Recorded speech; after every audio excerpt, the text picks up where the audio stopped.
السلام علیکم ورحمۃ اللہ وبرکاتہ۔ اعوذ باللہ من الشیطان الرجیم، بسم اللہ الرحمن الرحیم۔ اقرأ بسم ربک الذی خلق، خلق الانسان من علق، اقرأ وربک الاکرم الذی علم بالقلم۔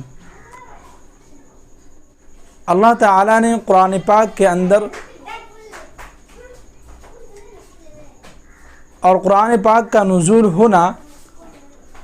اور قرآن پاک کی سب سے پہلی آیت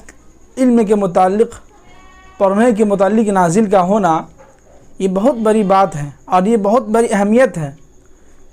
اور اس کی وجہ کیا ہو سکتی ہے؟ تو اس زمانے کے اندر اور صحابہ کرام رضی اللہ تعالی عنہم کو اور اس زمانے کے لوگوں کو معلوم ہوتا کہ اللہ کے نبی صلی اللہ علیہ وسلم پر جو ہے قرآن کا نزول ہونا ہے،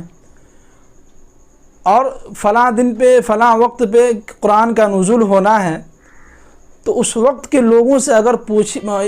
پوچھا جاتا، اس صحابہ کرام رضی اللہ تعالی عنہم سے جو ہے ایک رائے لی جاتی، ایک مشورہ لیا جاتا، اور آپس میں یہ بات ہوتی کہ بھائی اللہ کے نبی پہ جو ہے قرآن کا نزول ہونا ہے فلاں دن پہ فلاں وقت میں، تو بھلا بتاؤ کہ قرآن کا نزول جو ہوگا تو کس کے متعلق کے نزول ہوگا؟ کیا ایمان کے متعلق نزول ہوگا، یا عقیدہ کے متعلق نزول ہوگا، یا جو لوگ اسلام میں داخل ہو رہے ہیں نئے ان لوگوں کے متعلق قرآن کہے گا؟ تو تمام کے تمام لوگ یہی کہتے کہ بھائی کہ ابھی جو دور ہے اور لوگ ایمان میں داخل ہو رہے ہیں نیو تو ہونا تو یہ چاہیے تھا کہ قرآن کی آیت یہ نازل ہوتی کہ یا ایھا الذین آمنوا آمنوا باللہ ورسولہ، اور جو ہے عقیدے کے متعلق نازل ہونا تھا، یا دیگر چیزوں کے متعلق حج زکوٰۃ روزہ کے متعلق نازل ہونا تھا۔ لیکن یہ دیکھیے کہ قرآن کا نزول ہونا اور سب سے پہلی آیت کا یہ نزول ہونا کہ اقرأ بسم ربک الذی خلق، تو اس بات کی علامت ہے، اور یہ قرآن ہمیں یہ سبق دے رہا ہے اور بتلا رہا ہے کہ امت محمدیہ کی ذمہ داری، امت مسلمہ کی جو ہے یہ فرائض ہے، جو ان کے اوپر جو ہے احکامات ہیں وہ الگ ہیں، لیکن امت محمدیہ پہ اور امت مسلمہ پہ یہ ضروری ہے کہ سب سے پہلے آپ جو ہے علم حاصل کریں، آپ کے پاس جو ہے علم کا علم ہو، آپ جو ہے علم کو سیکھیں۔ تو لیکن آج یہ معاملہ الٹا ہو گیا کہ ہمارے مسلمانوں کے اندر سے علم کا جو ہے دھیرے دھیرے اٹھتا چلا گیا، اور لوگ جو ہے اپنے بچوں کو تعلیم نہ دیتے ہوئے کسی اور چیز کا جو ہے اس کو علم دے رہے ہیں۔ اس کا نقصان یہ ہم سے ہو رہا ہے کہ ہم جو ہے دنیا کے اندر تعلیم کے معاملے میں مسلمان سب سے پیچھے ہوتا جا رہا ہے،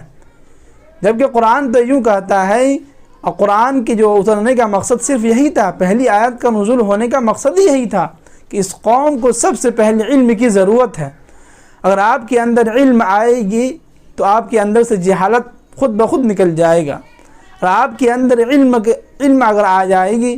تو آپ جو ہے ایک اچھے انسان، آپ کی جو ہے سوچ بدلے گی، آپ کا جو ہے مقام و مرتبہ بڑھے گا، اور آپ کی عزت ہوگی معاشرے میں، سوسائٹی میں، اور آپ جو ہے سب سے ترقی یافتہ ممالک کے اور سب سے ترقی یافتہ مسلم کہلائیں گے، لوگ کہلائیں گے، معاشرے میں آپ کا جو ہے نام ہوگا۔